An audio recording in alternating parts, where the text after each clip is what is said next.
Ever since I played the original Mafia game, I fell in love with 1920s and 30s oldies. I started collecting classic vehicles from that period.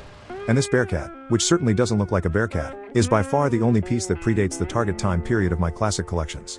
Despite its rather bare-bones look, when compared to my most favorited normal-looking car in Mafia, which can barely accelerate after stalling on an uphill, the Bearcat is actually quite powerful, as it was a racing-oriented car, not to mention it has a low profile and less metal.